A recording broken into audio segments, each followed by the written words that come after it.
بسم الله الرحمن الرحيم الحمد لله وحده والصلاة والسلام على من لا نبي بعده. در درس قبلی کتاب الطهاره رو سر کرده بودیم و 5 اقسامی و این رو یاد گرفته بودیم که آب به 5 اقسام تقسیم می شود و از این 5 اقسام 3 قسم اول رو خوانده بودیم که آبی که پاک هست، طاهر هست و پاک کننده هست، غیر مکروه، آبی که طاهر هست یعنی پاک هست، پاک کننده هست اما با کراهیت، یعنی در موجود بودن دیگر آبی که پاک باشد، و قسم سوم آبی که پاک باشد اما پاک کننده نباشد. اکنون پیش از آن که و در اینجا درس به انتها رسیده بود، اکنون از اینجا باید دوام بکنیم. ما لا یجوز به الوضوء من المیاه، یعنی که در بین قسم 3 و 4 پیش از آن که به قسم چهارمی آب یا آبها داخل شویم، بعضی دیگر نقطه ها پیش می آید که آنها رو باید یک بار بخوانیم، بعد به قسم 4 و 5 آب داخل می شویم. پس از اینجا دوام می کنیم. ما لا یجوز به الوضوء من المیاه، آن چیزهایی که با آنها یعنی که آن آبهایی که با آن آبها طهارت کردن درست نیست، آبهایی که با آنها طهارت کردن درست نیست.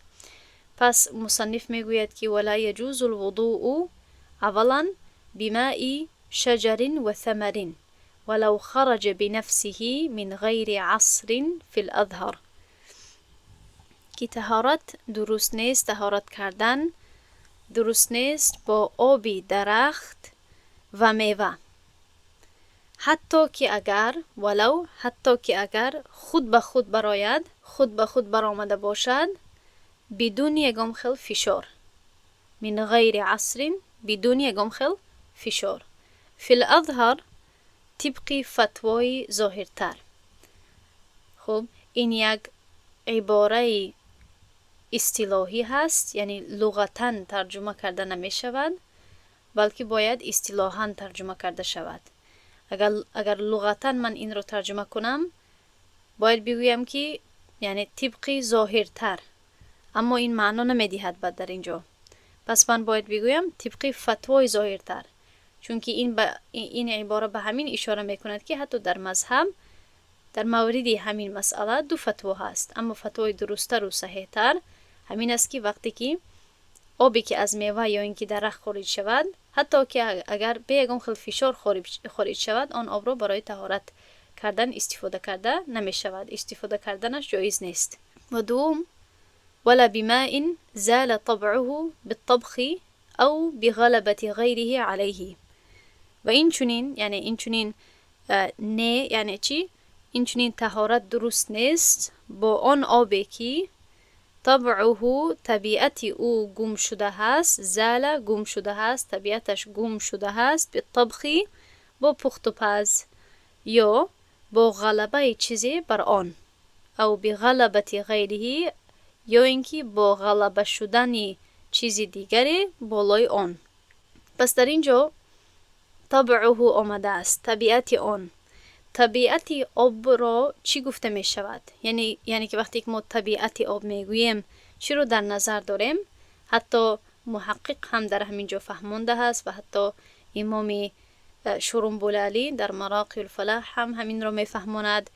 و هو الرقة والسيلان والإرواء والإنباط مراقی. خوب، یعنی که طبیعت آب آن را گفته می شود که رقت داشته باشد، یعنی که آب نرمیش داشته باشد، و نرمیش به سبک بودنی آب اشاره می کند. و دوم سیلانی آب، سیلان یعنی که جریانناکی آب، و ای به حرکت آزادی آب و روانه بودن آب اشاره می کند. و سوم اروا یعنی که قدرت آب برای سیراب کردن، شاداب کردن. و چهارم انباط یعنی قابلیت آب برای سبزانیدن، یعنی که سبز دادن و پرورش دادنی سبزیجات و رستنی ها. خب این 4 نقطه هایی که من به شما پیش کردم، این را طبیعت آب گفته می شود. یعنی که آبی که مطلق باشد، آبی که همین نقطه ها را اگر در بر بگیرد، یعنی طبیعتش برقرار هست. این را طبیعت آب گفته می شود و صفت آب از این مختلف هست که بعداً می آید. یعنی که این دو نقطه را فراموش نکنید که دو خیل آب ها هست که با آنها یعنی طهارت کردن جایز نیست. اکنون داخل می شویم به ضابط الغلبتی، یعنی که ما چطور فرق کرده بتوانیم که کی آب مغلوب شده هست، کی یک چیزی دیگر بر آب غلبه کرده است. پس در اینجا در نقطه اول میگوید والغلبة فی مخالطة الجامدات باخراج الماء عن رقته و سیلانه. در اینجا اگر اهمیت بدهید، اول در مورد آمیخته شدن آب با جامدات یعنی با چیزهای سخت اول گپ میزند، بعداً آمیخته شدن آب با چیزهای مایع، با چیزهایی که سخت نباشد، با چیزهایی که یعنی مایع باشد. خوب، پس در اول میگوید که غلبه در آمیخته شدن آب با چیزهای سخت، با چیزهای جامد، با خارج کردن آب از نرمیش و جریان ناکیش هست. یعنی که وقتی که آب با یک جامد، با یک چیزی سخت آمیخته می شود، وقتی که آب را از رقت و سیلانش یعنی که از نرمی و جریان ناکیش وقتی که بیرون کند، خارج کند، در آن وقت آب مغلوب حساب می شود. و در اینجا وقتی که من میگویم نرمیش، از نرمیش وقتی که خارج می کند، مثلا تا این حدی که این آب از لباس جفیده نشود.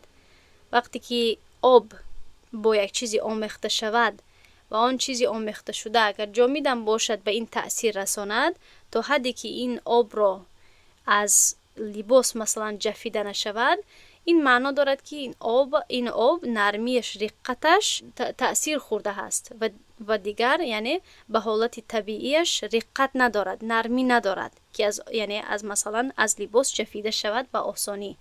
و سیلان جریان ناکیش یعنی که چی طوری که ما آب را بر عضو خود می ریزیم و آب از عضو ما به آسانی روان می شود، وقتی که این خیل اگر روان نشود و به سختی روان شود یعنی که جریان ناکی آب هم تأثیر خورده هست و از سیلانی یا اینکه جریان ناکی طبیعیش خارج شده هست. خوب، و پس مصنف میگوید که ولا یضر تغییر اوصافه کلها بجامد كزعفران و فاکهة و ورق شجر. تغییر شدنی همه صفتهای آب، اوصافه اشاره میکند به آب، همه صفتهای آب با چیزهای سخت ضرر نمیرساند. ولا یضر ضرر نمیرساند تغییر شدنی صفتهای او کلیها همش بجامدن با یعنی که با مخته شدن با یک چیزی سخت، مثل زعفران و میوه و برگی درخت. یعنی که در اینجا فرق کنید که اولا مؤلف آمیخته شدن آب را با جامدات ذکر میکند وقتی که طبیعت آب دیگر شود، وقتی که همین چیزی جامد، همین چیزی سخت با طبیعت آب فرقیت یا اینکه تغییرات را بیارد، در آن وقت آب مغلوب حساب می شود و این آب را استفاده کردن جایز نمی شود، چون که آب از طبیعتش خارج شده است. مثلا یک مثالی که خود همین امام شرنبولی در کتابش مراقی الفلاح می آورد، مثال هست که وقتی که یعنی در درون آب وقتی که نخود گذاشته می شود و پخت و پز کرده می شود، همین نخودی که در درون آب می باشد جوشانده می شود، یعنی همین آب بعد از آن که سرد شود، خنک شود، آب کمی غوص می شود. از این خاطر می گوید که این مثالی هست برای آبی که با یک جامدی آمیخته شود و همین آب تأثیری رساند. پس این هست تغییر دادن طبیعت آب. اما اگر صفتهای آب، اگر به صفتهای آب اگر یکم خیلی تغییرات بیاید، این باقی ندارد. مثلا میگوید که اگر یعنی یک میوگی یا اینکه یک برگ درخت در آب اگر افتد، این باقی ندارد، چون که زیادی وقت این چیزهای سخت و حتی صفتها و طبیعت آب تغییراتی نمی آورد. و در اینجا هم یعنی در ایضاح محقق میگوید که وهی اللون او الطعم او الرائحه، یعنی صفتهای آب کدام ها رو گفته می شود؟ رنگ، طعم یعنی مزه و بوی آن را گفته می شود. خوب، این بود غلبه در با جامدات. دوم والغلبة في مخالطة المائعات، یعنی که غلبه در مایع ها. اولا بظهور وصف واحد من مائع له وصفان فقط كاللبن له اللون والطعم ولا رائحة له، یعنی که با ظاهر شدن یک وصف یا یک صفت از مایعی که دو صفت دارد، مثلا شیر که رنگ و طعم دارد، رنگ و مزه دارد اما بوی ندارد. این رو من میفهمانم. دوم و بظهور وصفین من مائع له اوصاف ثلاثة كالخل، با ظاهر شدن دو صفت از مایعی که سه صفت داشته باشد مثل سرکه. یعنی که در اینجا چی میگوید، چی گفتنی هست؟ وقتی که آب با یک مایع دیگر اگر آمیخته شود، اول دیده می شود که همین مایع دیگر چند صفت دارد از سه صفتی که مایع ها می داشته باشند. آیا بوی دارد، رنگ دارد، مزه دارد؟ مثلا شیر، در اینجا مؤلف شیر را همچون مثال آورده است برای مایعی که دو صفت دارد، فقط رنگ دارد و مزه دارد، بوی ندارد. این دیگر هست که بعضی وقت در دیگر یعنی زمان تغییر یافته هست، شاید شما احساس کنید که شیر بوی داشته باشد، مخصوصا وقتی که شیر کمک کهنه می شود شاید بویناک شود. اما یعنی از جهت شریعت و از جهت یعنی وقتی که شیر نو می باشد و کهنه نمی باشد و شیر تازه می باشد بوی ندارد، فقط طعم دارد و رنگ دارد، رنگی سفید ظاهر است. که این مثالی مایع هست که دو صفت دارد. و سرکه را همچون یک مثال مایع آورده است که هر سه صفت ها را دارد، هم رنگ دارد، هم بو دارد و هم طعم دارد. و شاید در این نقطه هم به بعضی ها سوال خلق شود که رنگ ندارد عموما، اما یعنی شما تصور کنید که سرکه هم هر خل می باشد، یعنی سرکه سیب می باشد و دیگر سرکه ها هست و در زمانه های اولی رنگدار می بودند. پس برای همین هست که این مثال رو در اینجا مؤلف آورده است. به هر حال چی می گوید که وقتی که دو مایع یعنی که یک مایع با آب آمیخته شود، ما باید نظر کنیم اولا که همین مایع چند صفت دارد. اگر دو صفت داشته باشد، وقتی که یک صفتش هم در آب ظاهر شود، یعنی که آب مغلوب شده است، آب آمیخته شده است و این دیگر آب نمانده است، آمیخته شده است با یک مایع دیگر و استفاده کردن این جایز نمی شود. چون که الکی وقتی که دو صفت داشته باشد و یک صفتش در آب ظاهر شود، الکی یعنی که 50% همین مایع در آبی عادی مخلوط شده است و آب را از طبیعتش بیرون کرده است. و اما اگر همین مایع اگر سه صفت داشته باشد که همین سه صفت چیست؟ بوی، رنگ و طعم. از این جهت باید اقلا دو صفت همین مایع بر آب ظاهر شود، بر آب غلبه کند. اگر نکند یعنی که آب مغلوب نشده است و از این جهت آب شاید بر همون طبیعت خودش تا یک درجه بماند. این بود این دو نقطه اول. برای همین میگوید که با ظاهر شدن دو صفت ها از مایعی که سه صفت داشته باشد به مانند سرکه. جیم والغلبة في المائع الذي لا وصف له كالماء المستعمل وماء الورد المنقطع الرائحة تكون بالوزن. اکنون نقطه سوم در مورد مایع هست که صفت ندارد. چون که در اینجا سوال خلق می شود که اگر مایع باشد که صفت نداشته باشد، ما چطور می توانیم که بفهمیم که آیا غلبه شده است یا اینکه نه؟ بله، سوال در اینجا سوال هست که سرکه چیست؟ سرکه همون اکسوس رو گفته می شود. خب در اینجا ترجمه چیست؟ والغلبة في الماء، غلبه در مایعی که لا وصف له، یگام خل صفت نداشته باشد. کلمه المستعملی به مانند آبی استفاده شده که در درس قبلی ما رو الکی گذاشتیم. آبی که برای طهارت یا قربت با نیتی یعنی قربت استفاده می شود و این چونین آبی گل صدبرگی که بویش گم شده باشد. تکون بالوزن، یعنی ما چطور می توانیم که غلبه رو بشناسیم که آیا غلبه شده است بر آبی عادی یا اینکه نه؟ این رو با وزن می شود. خب یعنی غلبه رو ما درک میکنیم با وزن، چون که معلوم نمی شود که آیا آبی گل بالای آبی عادی آیا غلبه کرده است یا نه.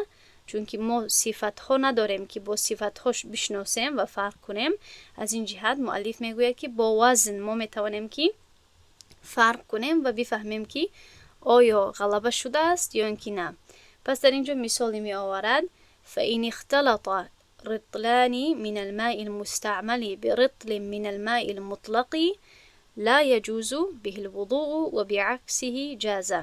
ترجمه چنین هست که اگر دو رطل در اینجا رطلان، چنانی که میدونید این تثنیه هست، مثنی هست برای کلمه رطلون، و رطلون یک وزن را گفته می شود. انشاءالله من برای شما بعضی نقطه ها را درباره این میگویم، اما در اینجا دانستن وزن رطل آنقدر مهم نیست.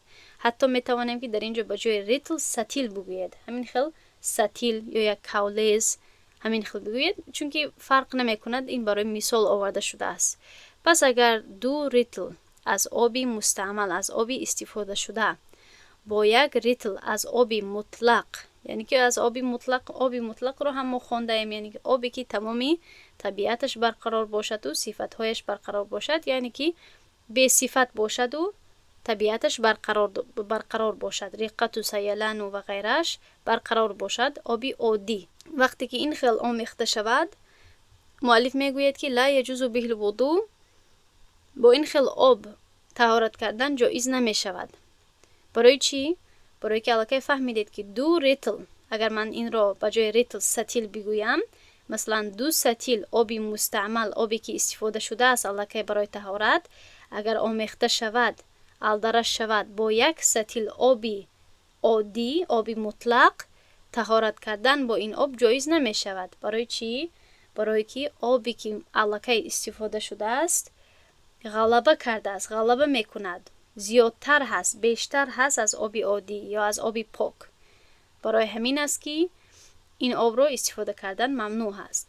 اما برعکسش، یعنی که اگر برعکس باشد، یعنی که در اینجا یک ستیل آبی استفاده شده اگر باشد و این آمیخته شود با دو ستیل آبی پاک یا آبی مطلق، در آن حالت استفاده کردنش جایز هست، چون که همان دو ستیل آبی پاک یا اینکه آبی مطلق غلبه میکند بالای آبی یا بالای یک ستیل آبی استفاده شده. اکنون یعنی یک نقطه برای کسانی که شاگردانی که کم ترک نقض میبینن این خیلی نقطه بیشتری را، رطل چی را گفته میشد؟ عموما در کتاب های فقهی وقتی که کلمه رطل می آید، این را چنانی که گفتم این یک چینکی هست، یک یعنی برای وزن کردن هست. عموما وقتی که رطل می آید این اشاره می کند به رطل عراقی و به قول احناف یک رطل نصفی یک من می شود. من هم یک برای وزن کردن یک مقدار هست، یک مقدار رو گفته می شود و من هم که می باشد، من برابر به 130 دراهم می باشد.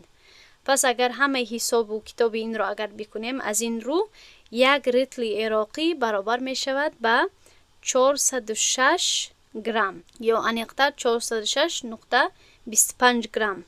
این رو گفته می شود یک رطل، گرچندی که قول جمهور علما کمک فرق میکند و آنها میگویند که یک رطل عراقی 382.5 گرم می باشد، اما اونقدر فرق نیست بینی، یعنی فرق هست اما فرقی زیادی نیست بین 382 و 406 گرم. خب این است تقریبا مقداری رطل. اما چنانی که در اینجا شاید فهمیدید وزن رطل آنقدر مهم نیست که رطل چند قدر هست با گرم، چونکه این یعنی حکم همین است که اگر یک ستیل به مقابل دو ستیل، یک کاولیز به مقابل دو کاولیز همین خل اگر باشد، همون حکم یک می شود. پس در اینجا مهم یعنی نقطه مهمتر همین است که وقتی که آبی که پاک باشد بالای آبی که ناپاک باشد اگر یک درجه زیادتر باشد، در آن وقت یعنی آبی پاک غلبه می کند و اگر برعکس باشد آبی ناپاک غلبه می کند و در آن حالت آبی یعنی ناپاک رو استفاده کردنش جایز نمی شود. این بود یعنی بعضی نقطه هایی که در مابین آمد. یک نقطه دیگری که امام شورنبلعلی در مراقی الفلاح ذکر می کند این است که وقتی که آبی پاک و آبی ناپاک مثلا در همین مسئله اگر برابر باشد، چی؟ اگر هر دوی آبها اگر برابر باشد، قول راجح تر همین هست که آب رو باید ناپاک حساب کرده شود. خوب، چون که در اینجا در متن وقتی که هر دوی آبها وقتی که برابر می باشن این حکم رو ذکر نکرده است. برای همین من برای شما پیش کردم. اکنون چهارم چیست؟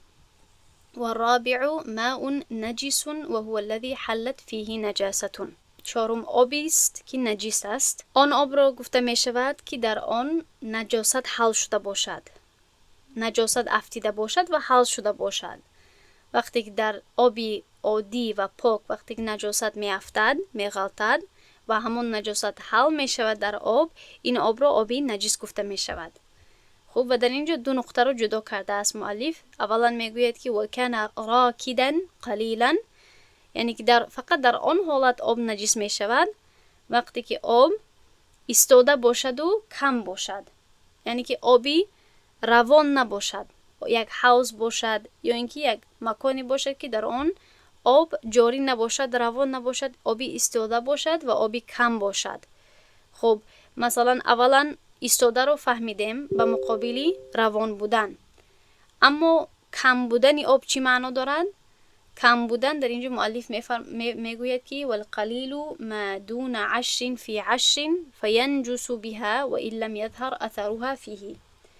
یعنی که آبی کم آن را گفته می شود که از 10 به 10 کمتر باشد. در این وقت آب نجس حساب می شود اگرچه اثری نجاست در آن نمایان نشود. 10 به 10 چی معنا دارد در اینجا؟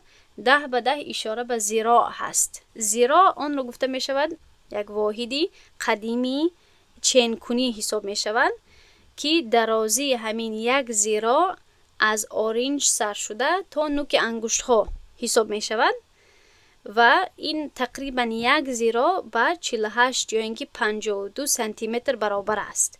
یعنی که اگر بگویم نیم متر، یک ذراع نیم متر می شود. یعنی که اگر از 10 به 10 ذراع کمتر باشد، واضح تر بگویم، این را آبی کم گفته می شود. اما وقتی که به 10 به 10 ذراع می رسد و از این بیشتر باشد، این را آبی یعنی قلیل گفته نمی شود، آبی کم گفته نمی شود، آبی زیاد بد حساب می شود.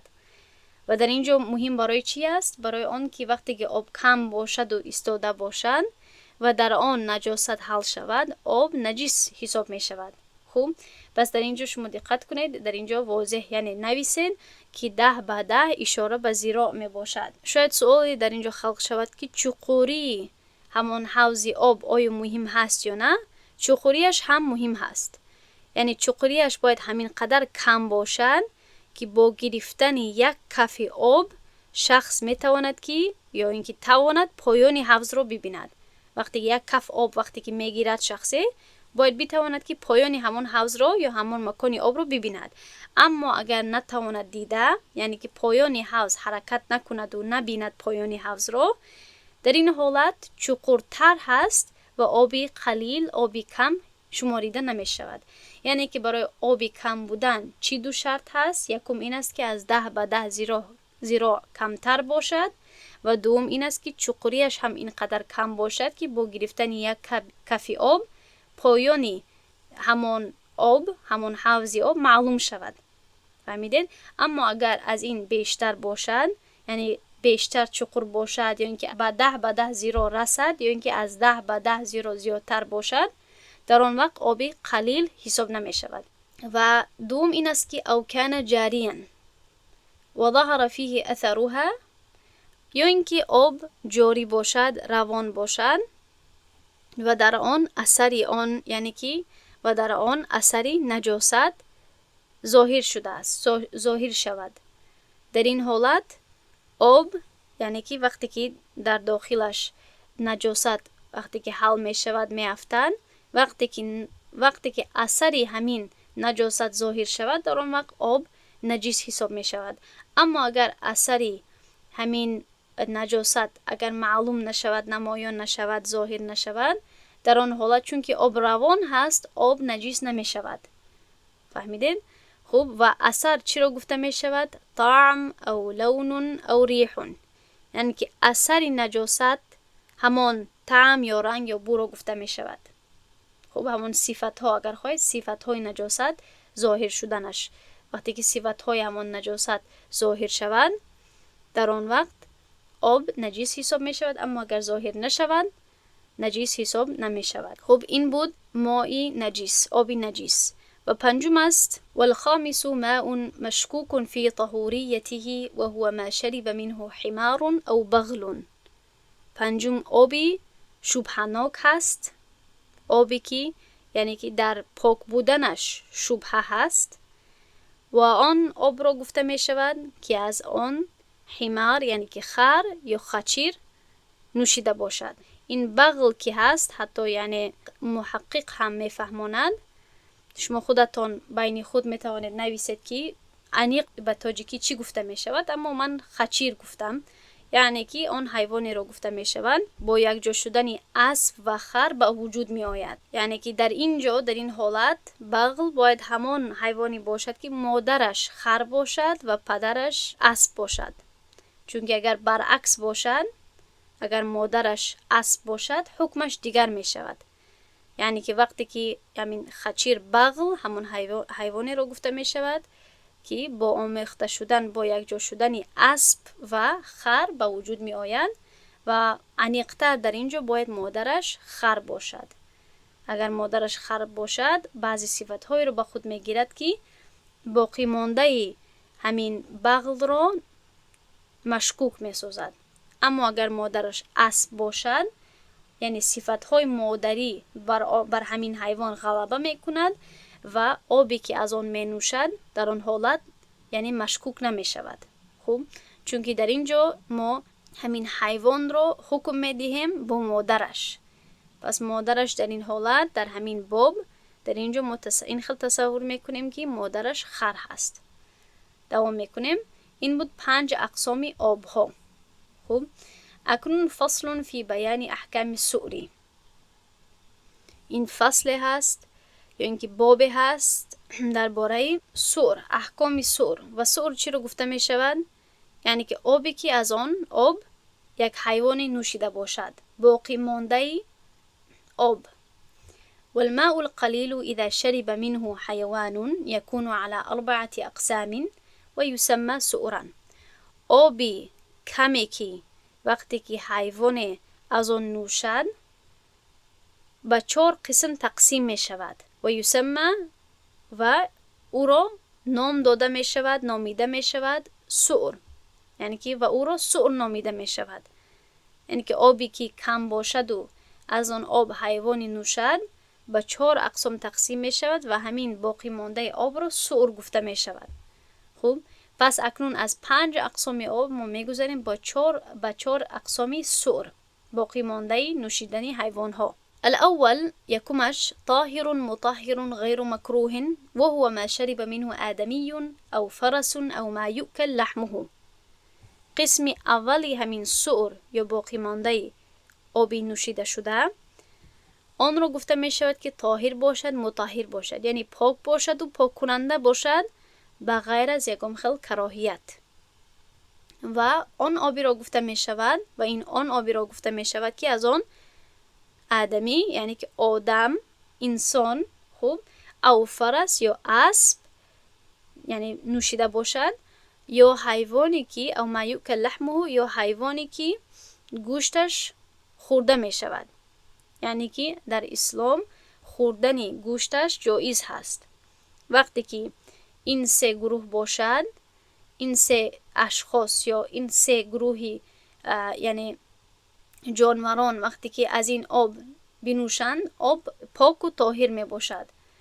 یعنی که انسان وقتی که از آب بنوشد، از آب کم بنوشد، یا اینکه اسب از آب بنوشد، یا اینکه حیوانی که خوردنش جایز باشد یعنی که گوشتش پاک باشد برای خوردنی مسلمان، در آن حالت هم این آب در آن حالت چی می شود؟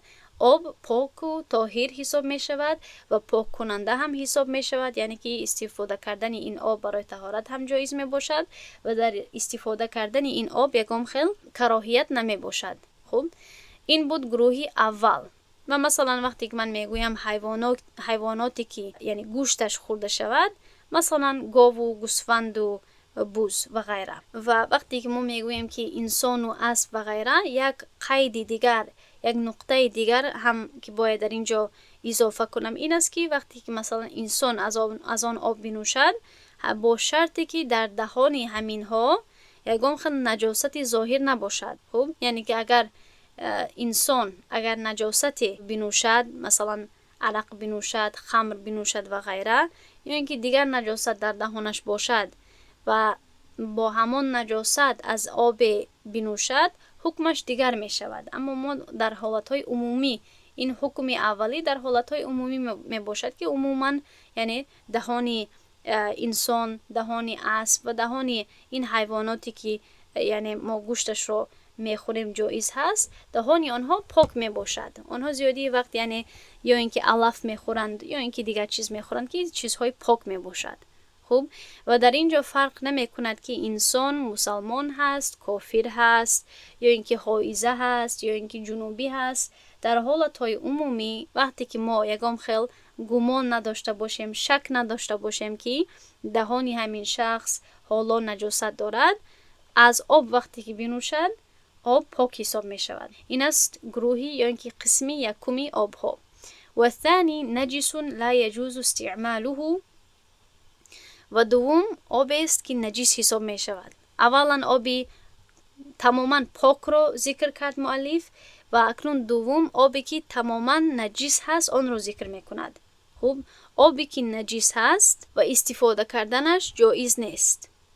و کدام آب رو گفته می شود؟ و هو ما شرب منه الكلب او الخنزیر او شیء من سباع البهائم كالفهد والذئب. آن آبی را گفته می شود که از آن آب سگ یا اینکه خوگه یعنی خنزیر خوگه نوشیده باشد، یا اینکه چیزی یعنی که یا اینکه حیوانی که از جمعی حیوانهای درنده باشد، مثل فهد، پلنگ یا اینکه گرگ. یعنی که وقتی که حیواناتی درنده باشند یا اینکه سگ و خوگ باشد، از آبی وقتی که بنوشند آب نجس می شود و استفاده کردنش جایز نیست. و سوم چیست؟ خب در اینجا یک نقطه دیگری که من اضافه میکنم، در اینجا مؤلف میگوید سباع البهائمی، یعنی که از حیوانات درنده میگوید. یعنی که برای چی در اینجا بهائم رو می آید، فقط سباع نمی آرد، یا اینکه سباع الطیر رو هم شامل نمی کند، چون که در نقطه بعدی در قسم بعدی می بینید سباع الطیر. برای چی این رو هم شامل نمی کند؟ چون که بین حیوانات درنده و پرنده های درنده فرق هست و در اینجا مؤلف می خواهد که پرنده های درنده رو استثناء کند، چون که حکم پرنده های درنده فرق می کند. پس این رو شما به نظر بگیرید. و در اینجا هم اهمیت بدهید که حیواناتی که بیشتر گوشت دیگر حیوانها رو میخورند، درنده هستند، در جنگل می باشند و غیره، این خیلی خون دیگر حیوانها رو وقتی که میخورند و شکار میکنند، آنها یعنی سؤری همین حیوانها نجس می باشد. اما اهمیت بدهید که حیواناتی که حلال هستند، گاو و گوسفند و یعنی بوز، آنها زیادی وقت یعنی شکاری نیستند، دیگر حیوانها رو نمیخورند، علف و دیگر چیزها رو میخورند، یا یعنی دانه میخورند، اگر مرغ باشد دانه میخورد و دیگر چیزها رو میخورد، یعنی حیوانات رو شکار کرده نمیخورد. از این سبب این را هم اهمیت بدهید که همین خیل حیوانات درنده سؤری آنها یعنی باقی مانده آبی که از آن یعنی آنها می نوشند نجس می باشد. اما در گروه اولی یعنی با حیواناتی که حیوانات پاک هست، گوشت آنها یعنی سؤری آنها پاک حساب می شود و نجس نمی شود. این بود گروهی یعنی که قسم دوم. اکنون و الثالث قسم سوم، آن آبی هست که مکروه استعماله مع وجود غیره.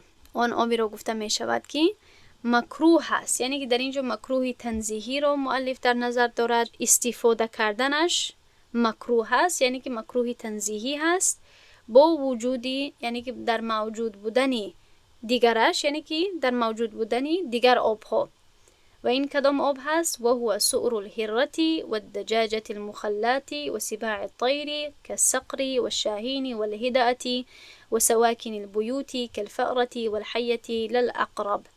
خب کدام آب هست؟ آبی که از آن پیشک بنوشد، گربه بنوشد، یا اینکه دجاجة المخلات، مرغی که آزاد باشد. دجاجة المخلات همان مرغی را گفته می شود که آزاد مانده باشد. وقتی که مرغ آزاد مانده می شود، به هر جا نول می رسد و از هر جا میخورد. چیزهای نجیس دم نول میزند و چیزهای پاک دم نول میزند. از این سبب هست که همین خل مرغ اگر باشد، مرغی که مخلط باشد یعنی که آزاد مانده شده باشد، آبی که از آن همین خل مرغ بنوشد آبی مکروه می شود. اما اگر مرغی باشد که محکم کرده باشد با پشت یگام خل دیوار و فقط دانه های پاک و چیزهای پاک داده شوند، در آن حالت در این گروه دیگر شامل نمی شود. در این گروه، در این قسم فقط دجاجتی که یعنی مرغی که مخلط باشد، آزاد مانده باشد، آن را یعنی به نظر گرفته می شود. همین گونه مرغ شامل می شود، نه مرغی که پاک باشد و فقط پاک بخورد و محکم شده باشد. و دیگر کدام حیوان؟ سباع طیر، پرنده های درنده. و در اینجا مثال می آورد فقط برای پرنده های درنده به مانند عقاب، شاهین و حدأ، کرشون. این سه گروهی پرنده های درنده یعنی با همدیگر خیلی مانند هست. اگر خواهید که عمیق‌تر بفهمید همین کلمه ها را بگذارید در گوگل، باز میبینید که همین حیوان ها به کدام حیوان ها اشاره هست، یعنی عمیق‌تر، اما هر سهش با یکدیگر مانند هستند: عقاب و شاهین و قرشون. و این چنین این بود سه مثال برای سباع طیر یعنی پرنده های درنده. و بعداً سواکن البیوت، همان حیوان هایی که ساکنان خانه ها می باشند، یعنی که در خانه ها زیادی وقت می باشند و می ایستند. و اکنون دو مثال برای همین ساکنان خانه ها مثل فأر، موش و مار، اما کژدم نه. خوب، چون کژدم در خانه ها می باشد اما باقی مانده کژدم نجیس نمی شود، مکروه نمی باشد. بس خلاصه همین قسم سوم چی شد؟ قسم آبی هست. همین قسم سوم آبی رو گفته می شود که وقتی که دیگر آب موجود باشد استفاده کردن این گونه آب مکروه می باشد، کراهیت می داشته باشد. و من برای شما گفتم که کراهتی که تنزیهی باشد یعنی ناپسندیده شده ای که خفیف باشد، کمتر باشد، یعنی ناپسندیده شدید نباشد وقتی که در موجودگی دیگر آب. اما اگر دیگر آب موجود نباشد آدم میتواند که این آب را، این باقی مانده این آب را استفاده کند.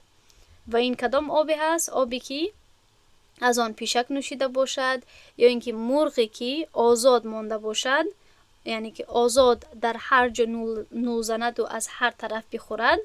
و این چنین پرنده هایی که درنده باشند به مانندی این سه مثال رو مؤلف پیش کرده است: عقاب و شاهین و کرشون. و این چنین حیواناتی که ساکنان خانه ها باشند به مانندی موش و یعنی مار، اما کژدم نه. خوب، و در اینجا یک نقطه دیگر این هست که در اینجا مؤلف سباع طیر رو می آورد یعنی پرنده های درنده.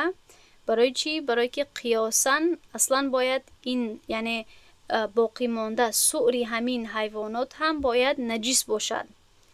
خوب، یعنی اصلا از جهت قیاس باید نجیس باشند چون که آنها هم شکار میکنند. اما برای آن که وقتی که آنها آب می نوشند، همین پرنده های درنده و شکار کننده وقتی که آب می نوشند عموما با همون نولی خوب آب می نوشند و نولی آنها زیادی وقت پاک می باشد. وقتی که با نولشان آب می نوشند از حیوانات درنده فرق میکنن، از این جهتی که حیوانات درنده زبانشان را استفاده میکنن و زبانی آنها لعابی می داشته باشد که لعابشان ناپاک هست، لعابشان تعلق دارد برمیگردد به گوشت آنها و گوشت آنها ناپاک حساب می شود. از این سبب لعاب آنها هم ناپاک می باشد و چون که لعاب این خل حیوانات درنده به آب می رسد، آب را نجیس می سازد. اما پرنده های درنده چون که با نولشان زیادی وقت آب می نوشند، از این سبب هست که نول آنها پاک حساب می شود، چون که نول آنها با گوشت آنها با بدن آنها یکم خل تعلق ندارد. خوب، از این جهت هست که بین آنها فرق هست. و رابع مشکوک فی طهوریته و هو سؤر البغل والحمار فإن لم یجد غیره توضأ به و تیمم ثم صلى. قسم چهارم آبی هست که در پاک بودنش شبهناک هست، مشکوک هست، یعنی که در اینجا شک هست و مانندی باقی مانده یا اینکه سؤری بغل، خچیر چون که گفتم، و خر. باقی مانده همین آبی که از آن آب همین خل بغل یعنی خچیر یا اینکه خر می نوشد، باقی مانده همین ها مشکوک هست، یعنی در پاک بودن همین آب شک هست، چون که دلیل ها هم در این فرق می کند، یعنی واضح نیست که به چی اشاره می کند. پس از این سبب مؤلف می گوید که حکمی این آب چیست؟ اگر دیگر آب باشد باید دیگر آب رو استفاده کند، یعنی باید شخص دیگر آب رو استفاده کند. اما اگر دیگر آب رو پیدا نکند، فإن لم یجد غیره، اگر دیگر آب رو پیدا نکند شخصه، با همین آبی که موجود هست، با همین آبی که از آن بغل و حمار نوشیده هست، همین آب رو استفاده کند. اما بعد از طهارت کردن با همین آب یک بار دیگر هم تیمم کند، یعنی بالای طهارتش تیمم کند و بعداً عبادت خود را انجام بدهد. ثم صلی، یعنی که بعداً نماز بخواند، چون که این آبی هست که در پاک بودنش شک هست. پس از سببی از جهت احتیاط بالای طهارت یک بار تیمم کرده می شود. اما این در آن وقتی هست که وقتی دیگر آبی موجود نباشد. برای چی؟ برای آن که اگر در اصل این آب پاک نباشد، شخص چی کرد؟ چون که آب پاک نیست، تیمم کرد و تیممش برایش همان حالتی حدث رو دور میکند و میتواند که با تیمم نماز بخواند. اما اگر در اصل این آب پاک باشد، آدم نمیتواند که در موجود بودن آب تیمم کند، پس طهارت هم کرده است. دیدید از کدام سبب هست که هم طهارت میکنی و هم تیمم؟ چون که مشکوک هست، چون که این آب، در این آب شک است که آیا پاک هست یا پاک نیست. از سبب همین شک انسان هر دوی همین وسیله ها رو به جای می آورد و هم طهارت میکند و هم تیمم. خب در همین جا درس به انتها میرسد. من میخواستم که به دیگر فصل روم، اما در همین جا بس میکنیم ان شاء الله. سبحان الله و بحمده، سبحانك اللهم و بحمدك، نشهد ان لا اله الا انت، نستغفرك و نتوب الیک. السلام عليكم ورحمة الله وبركاته.